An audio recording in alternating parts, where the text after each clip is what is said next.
Witam. 15 listopada 2023 rok. Oczywiście słońce jeszcze w Skorpionie i w Dładzie Lwa. No więc trzeba dzisiaj troszeczkę o Lwie podyskutować w tej Dładzie. Czy Skorpion lubi Lwa? No powiedzmy, że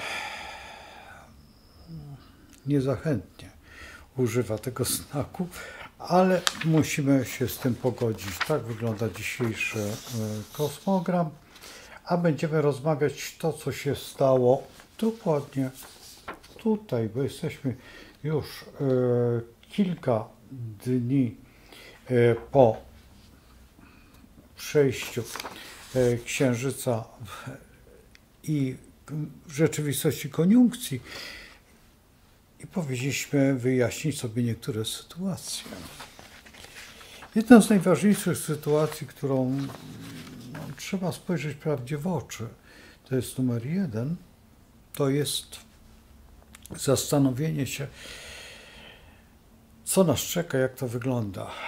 Jak wygląda świat, który tutaj się rozgrywa, gdzie jesteśmy na tym pograniczu życia i śmierci. Pamiętajmy o tym, że z nowiem otwiera się zupełnie nowa historia i zawsze nów stanowi o pewnych sytuacjach, które są nieprzewidywalne, ale nieprzewidywalny najbardziej jest szczerec. Szczerec jest najbardziej oczekiwanym okresem ze względu na to, że jest to w rzeczywistości prośba o dobro, o łaskę. I w tym okresie możemy żądać od Stwórcy dużo. Tylko czy nam dużo da? Pamiętajmy o tym, że w tym całym ambarasie, w tej całej historii, która miała miejsce, oczywiście mówimy o 13 listopadzie, Jowisz jest w najwyższym punkcie z Uranem. Jowisz, ogólnie rzecz biorąc, jeżeli patrzymy na Jowisza, to jest pajac zodiaku i Jowisz jest chimeryczny. Zawsze może pokazać drugą stronę swojej wypowiedzi. No i teraz trzeba by było się zastanowić, czy to wszystko, co się robi, to wszystko, co robimy, ma swoje uzasadnienie. Tak interpretujemy i tak jest. Czy rzeczywistość jest taka? Jest, tylko trzeba rozpoznać prawdę. To rozpoznanie prawdy jest dosyć trudne, bo dlaczego? Dlatego, że nie możemy mówić wprost. Dlatego, że na tych nośnikach, na których się znajdujemy, w rzeczywistości nie da się mówić prawdy. Nie da, dlatego, że jest to kwestionowane. Właśnie ostatnio, ten przedostatni film został zablokowany. Wczoraj otrzymałem, nie wiem o której godzinie zajrzałem i przeprosiny, że wszystko jest w porządku, ale jednak, dlaczego? Dlatego, że użyłem specyficznych nazw, a właściwie nazwisk albo przezwisk. Wczorajszy film, który stworzyłem na temat Nowiu, tutaj na pewnej ulicy, który według mnie teraz, jeżeli odgadniemy, o co mnie chodzi i na co ja zwracam uwagę, to osoby zainteresowane, bardzo proszę o spojrzenie na wypowiedź pana Cejrowskiego, z którym się całkowicie zgadzam. I o której tutaj, jeżeli potraktujecie moją wypowiedź bardzo wycinkowo i bardzo problematycznie, będziecie wtedy świetnie wiedzieć. Znajdziecie klucz, po prostu klucz. Ja wiem, że królewska jest wiedza bardzo trudna. W Przed chwilą rozmawiałem z Tadeuszem, będziemy lada moment kręcić po 2 albo po 3 filmy, które będę puszczał po kolei, które będą wyjaśniały pewne sytuacje, które nie to, że są, tylko które są zjawiskami przestrzeni, w której my żyjemy. Bo trzeba brać pod uwagę jeszcze jedną rzecz, że jest pewna historia, która jest bardzo ważna, która otwiera przed nami dziwny parlamentarny dźwięk, który albo mamy wpływ na to, albo nie mamy. Zawsze mamy wpływ. Też pokazaliśmy ten wpływ, pokazaliśmy to wszystko i w tym wszystkim stało się tak, że poszliśmy. Ja osobiście. I ja jestem zadowolony z siebie, bo akurat dotknąłem tego, co jest najważniejsze. Dotknąłem tego i to coś jest aktualne. Czy chciałbym? Może tak się stać, że będę starał się przynajmniej w offsetce, żeby z tymi osobami, które są w zasięgu mojej jurysdykcji, podyskutować o czasach przyszłych i przeszłych. Dlaczego przyszłych? Bo przyszłe czasy zawsze nas interesuje to, co jest do przodu, a nie zawsze nas interesuje, co jest do dołu. Jesteśmy właściwie już na pograniczu tego, że Skorpion się kończy i rozpoczyna się Strzelec. Planeta Pluton, która należy do Skorpiona, daje nam możliwość reformy, zmiany. Planeta Jowisz daje nam możliwość powiększenia. Tylko powiększenia czego? Czy dobra, czy zła? Teraz, myśląc i komponując przestrzeń, możemy sobie sami zbudować tak zwane kuku. I to kuku może bardzo nas dotknąć. Czy chcemy to kuku realizować, czy to kuku chcemy zbanować, na przykład w założeniu. To kuku musimy tworzyć po to, żeby ono było dla nas jak najbardziej realne, jak najbardziej, nazwijmy, socjalne. Ten socjal planetarny, który jest, to my przychodzimy z pewnym bagażem i ten bagaż musimy zrealizować. To jest karma, to jest bardzo dużo przeznaczenie, to jest mnóstwo rzeczy, które składają się na to, że istniejemy, że funkcjonujemy. Bardzo często ktoś nam przeszkadza w tym wszystkim i ułatwia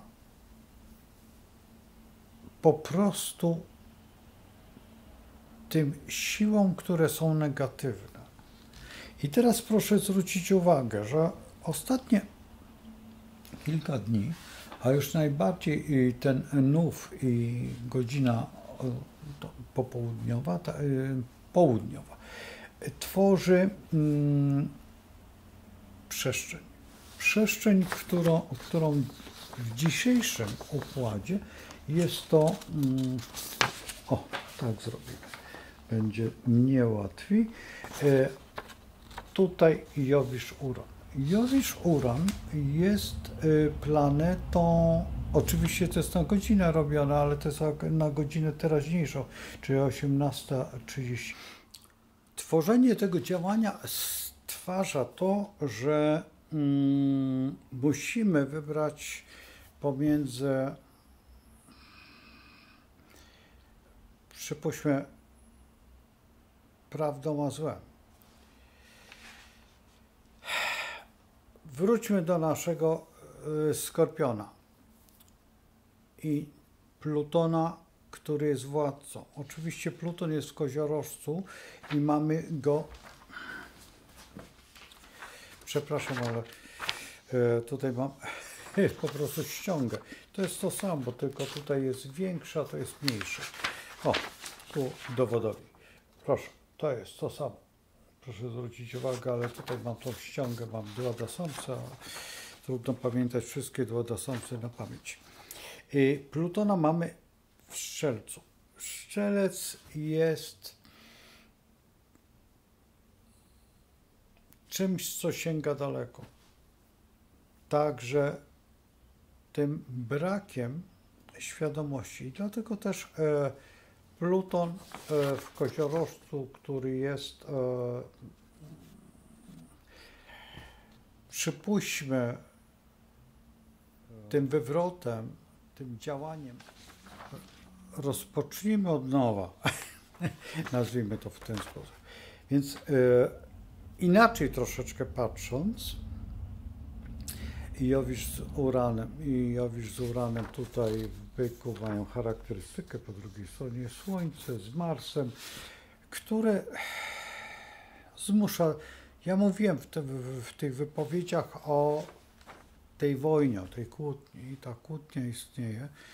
Zwróćcie uwagę na Sejm, zwróćcie uwagę na całe te wydarzenia, które się wokół nas dzieją, które w gruncie rzeczy są wyjątkowo niebezpieczne, jeżeli chodzi ta cała sytuacja.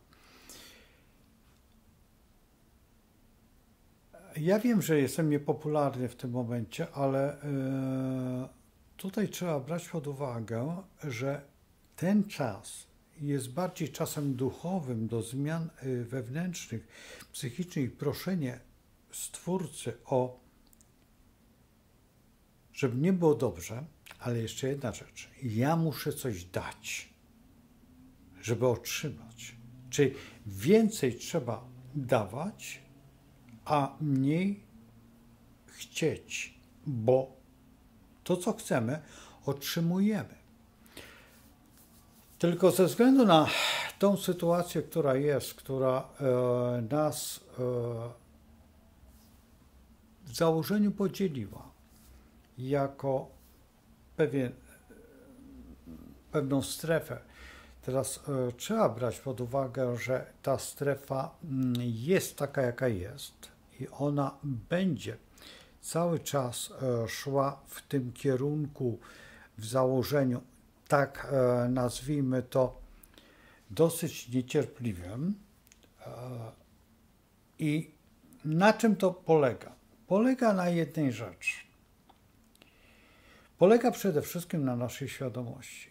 Jak jesteśmy wychowani, do czego dążymy, jak klarujemy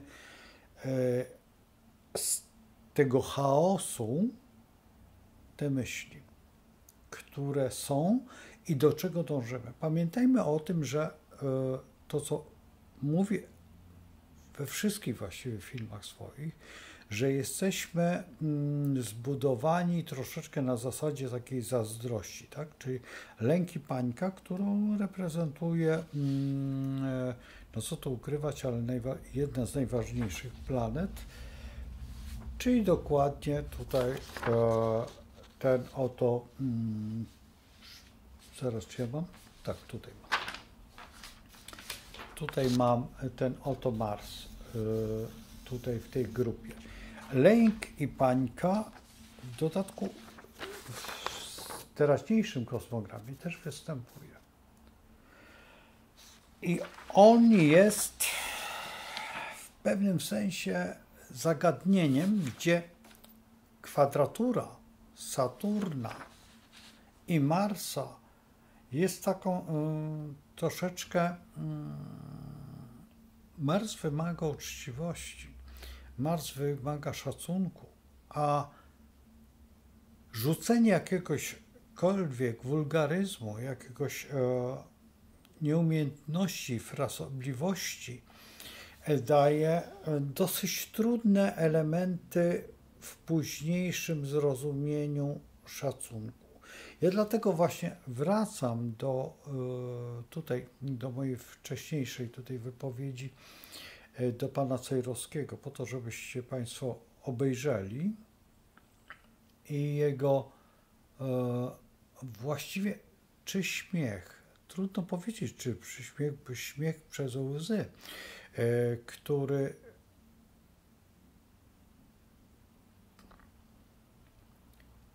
ja o tym mówiłem, że tutaj w tym kontekście, w tym punkcie, no przypuśćmy mojej mamy. Bycie w tych organizacjach, musicie obejrzeć tamten film, bo inaczej nie ma mowy o tym poprzednim. Bycie w tych organizacjach wytwarza właśnie taką rzecz. Ja wymieniłem tam 2 nazwiska, które są dla mnie typową historią, która... Te osoby są wyćwiczone właśnie w takim, no powiedzmy, że pajacowaniu. I ciekaw jestem, dlaczego podałem też to nazwisko, takie wielkie, tak? Jedno z największych nazwisk, które znamy z historii, czy dorówna? Czy jest przeciwieństwem? Bo ja uważam, że jest przeciwieństwem, bo wątpię, żeby chciał wygrać z własnym cieniem, bo to jest cień. Pamiętajmy o tym, że jest taki obraz, który ja oglądałem, co prawda on zaginął, Jana Matejki Zaduszki. I w tym kościele mariackim są postacie tylko takie duchy wszystkich. Ja nie pamiętam, czy tam był Tadeusz Kościuszko, ale wszyscy królowie siedzą na swoich miejscach, tak jak siedzieli. Siedzi królowa Jadwiga, siedzi Jagiełło, jest Zawisza Czarne, jest, co prawda to jest troszeczkę naciągnięta historia, bo Zawisza Czarny wcale nie był pod Grunwaldem, ale zostawmy to. Ale za to dobrą robotę robił, bo namawiał rycerstwo zachodnie do walki i namówił. To samo, co Paderewski zrobił. Właściwie prawie identycznie, bo też namawiał Polaków, zresztą no co tu ukrywać, ale wówczas ruszyła Polonia do działania i nie tylko Polonia, cały świat. Nauki przede wszystkim. Idąc dalej, musimy brać pod uwagę, że Neptun, który jest u siebie władcą, tak? Czyli Neptun jest tutaj u siebie i w dładzie koziorożca, która dopiero będzie za miesiąc, ta dłada koziorożca, i koziorożec jest specyficznym zagadnieniem. Pamiętajmy o tym, że jesteśmy w epoce ryby, jeszcze nadal. Przechodzimy do epoki wodnika i to wszystko, co się dzieje, jest, powiedzmy, że taką tragikomedią. Zawsze koniec epok był tragiczny. Zawsze. Tylko teraz. Tutaj jest jedna z... Teraz zwróćcie uwagę. Rodzi się Chrystus. Niszczy się dzieci płci męskiej. Zabija się. Wchodzi się w nową epokę z Chrystusem. I ona trwa według Platona 2200, 2050, ale niech będzie. Mówi się też w pewnych kręgach, że od momentu elektryczności, czyli zapalenia tej żarówki, rozpoczyna się epoka wodnika, dlatego że światło, rozjaśnienie pewnych miejsc, pewnych działań, jest to epoka wodnika. Nie zupełnie, dlatego że dla ryb ostatnią dładą jest wodnik.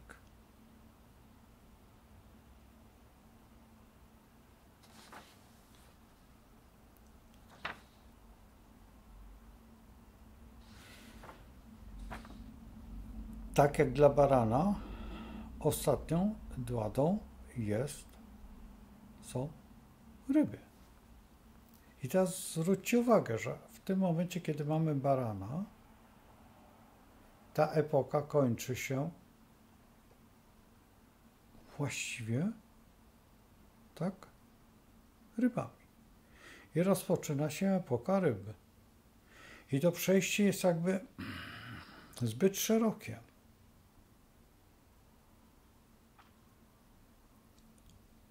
Tragiczny to był okres. Popatrzmy sobie na ten okres wtedy, a popatrzmy sobie teraz, kiedy mamy ryby i ostatnia epoka jest wodnika i wchodzimy w epokę wodnika.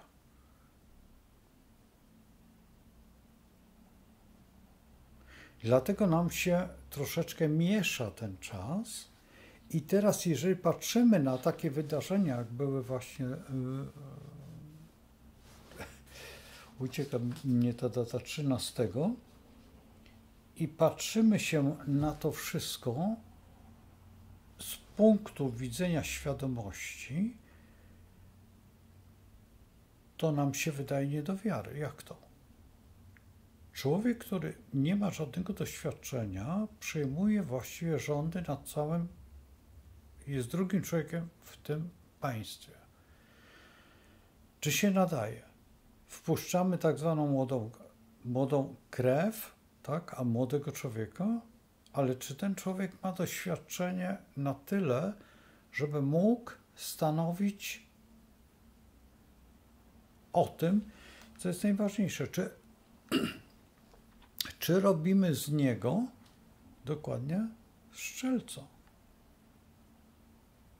Ja już o strzelcu się wypowiadałem, możecie sobie chyba nie przesłyszeliście się.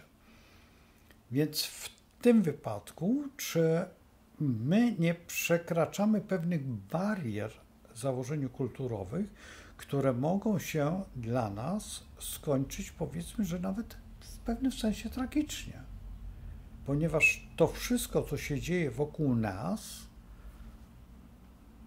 zaczyna być iluzją, ale także brakiem świadomości, czy brakiem konsekwencji, czy brakiem rzeczywistego spojrzenia na to, co nas reprezentuje,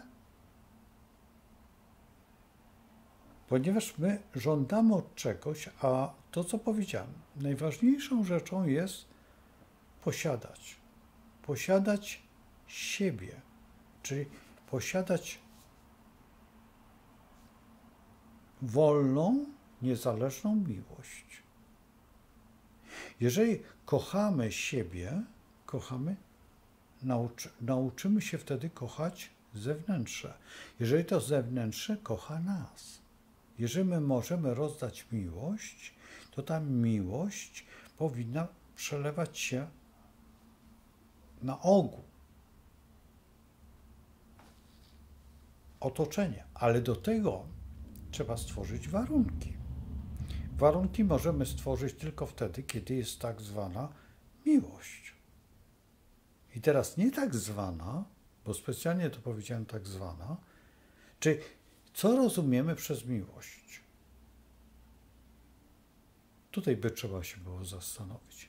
I absolutną miłość, tą, która jest miłością bez granic, bezwzględną.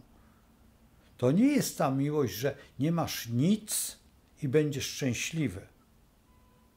To nie jest ta miłość, dlatego że w pewnym momencie mogę zapragnąć czegoś, zapragnąć właśnie miłości i skończy się to wszystko. Zrujnuje się. Będę szczęśliwy tylko wtedy, kiedy dostanę się do raju. A do raju i rozmowa z Bogiem jest tylko raz. Nigdy nie rozmawiamy z Bogiem. Jeżeli ktoś rozmawia z Bogiem, to się bardzo myli. Tylko jeden raz rozmawiamy z Bogiem w swoim życiu. I to jest właśnie ten Jowisz, który nas tak tutaj intryguje. I uran, który jest wyższą oktawą informacji, i to działanie stwarza to, że my podświadomie rozumiemy, ale nie pojmujemy sensu całego i ktoś tym kieruje. Dlatego też wytworzyłem to, że ktoś musi być doskonałym astrologiem, żeby to robić, ale trzeba zdjąć maskę po to, żeby otworzyć nowe spojrzenie na rzeczywistość. Ktoś powie tak, ale pan obraca kota ogonem. Nie obracam kota ogonem, tylko proszę dokładnie przejrzeć i dokładnie spojrzeć. A świetnym źródłem odpowiedzi jest właśnie pan, który skończył wydział na Uniwersytecie Lubelskim i zrobił tam magisterium, czyli mówię o panu podróżniku na Bosaka.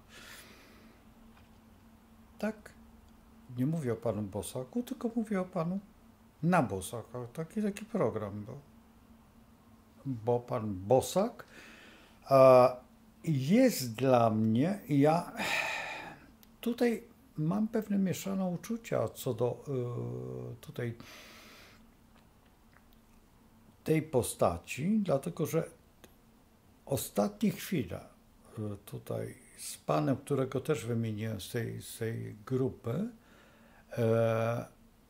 cieszę się, że pewne działania odeszły, ale też świadomość społeczna utwierdziła mnie, że pan, który zawsze mówi z Bogiem, mówi o panu tutaj, tym filmowcu, reżyserze, człowieku, który jest tam skądś i ma taką brodę czasami i wypowiada się bardzo mądrze. To jest po prostu właśnie tutaj ta gra która jest tak niebezpieczna. Także ja tutaj bardzo bym prosił, żebyście popatrzyli sobie na to. Dlaczego mówię o tym? Dlatego, że w tej chwili właśnie Saturn jest tutaj na osi i Saturn wszedł w ryby. Saturn jest historią, która no dokładnie 7 lat wstecz, 14 lat wstecz, 15 sobie zobaczcie, jak było. 7 lat wstecz rozpoczęły się te pierwsze jakieś rzeczy i one się musiały skończyć. One się musiały skończyć, że to jest sobie pełna natura i też, co tu ukrywać, uran jako ta wyższa świadomość i ten konserwatyzm myślenia, który wytworzył się w przyrodzie. Tylko teraz spójrzmy na jeszcze jedną rzecz. Co się dzieje w tym państwie, które jest podwodnika, i tym drugim państwie, które powiedzmy, że graniczy z nami, no bardzo krótko graniczy, ale tam jest taka mała graniczka, ale która jest wyjątkowo niebezpieczna, tak?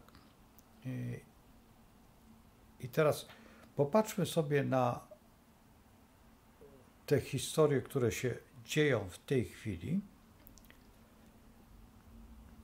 Tutaj po tej wodnikowatej stronie i co się dzieje na ulicach właściwie kultury europejskiej, współczesnej, bo Paryż do tego pretenduje,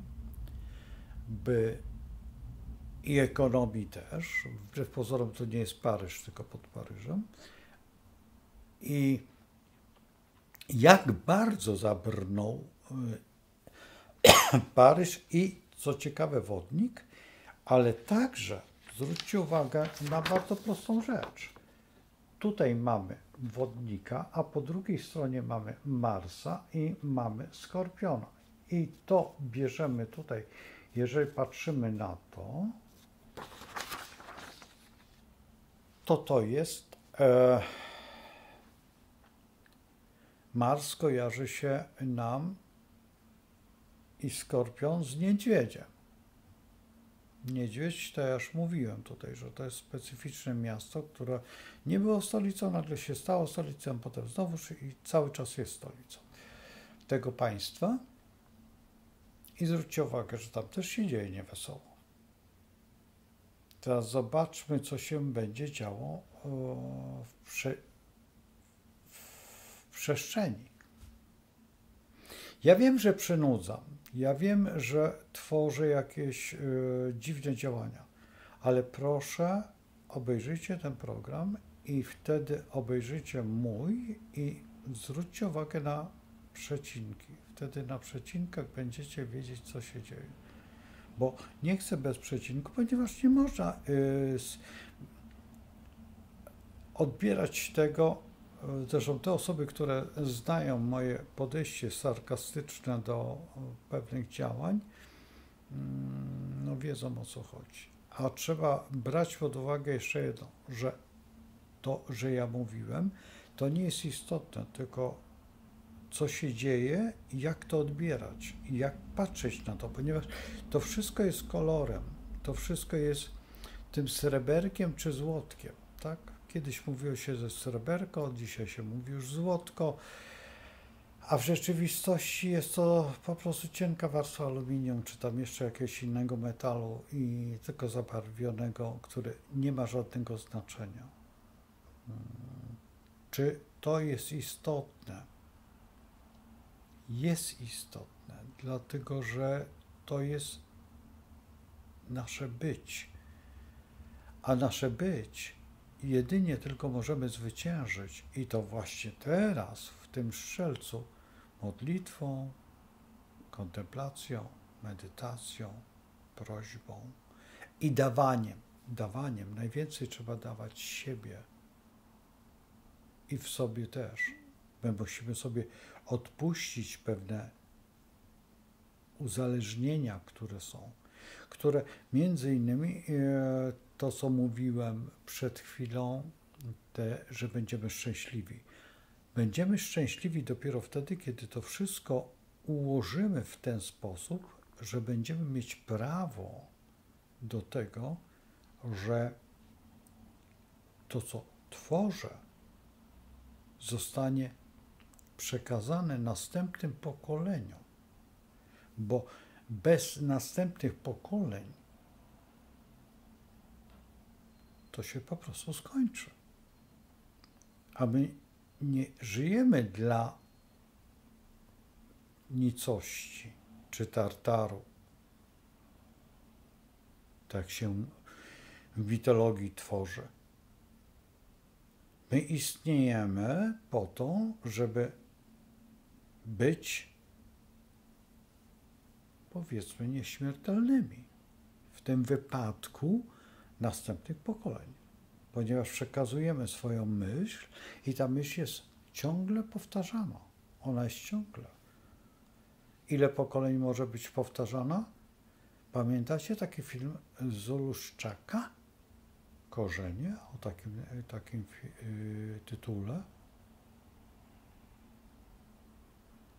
Tam pamięta się około 200 pokoleń, nawet więcej, 200 pokoleń. Czyli ten był synem tego, a jego dziadek, a jego pradziadek. I teraz popatrzcie. A to jest dopiero w pełni prawdziwa historia, do której dążymy. To jest historia właśnie duchowości, że wiemy, kim jesteśmy. Dlatego też w tej chwili jest tak modne to badanie genetyczne, są takie dziwne rzeczy, ale na to też są zamachy. Zamachy i to czysto, no co tu ukrywać, czysto medyczne. Zostawiam was z tą myślą i przemyślcie to wszystko, bo to jest, ale zwróćcie uwagę na pana, na Bosaka, a chciałbym, żeby na Bosaka, czy pana dokładnie Cejrowskiego, żeby już nie były niejasności, bo ktoś pomyśli sobie inaczej.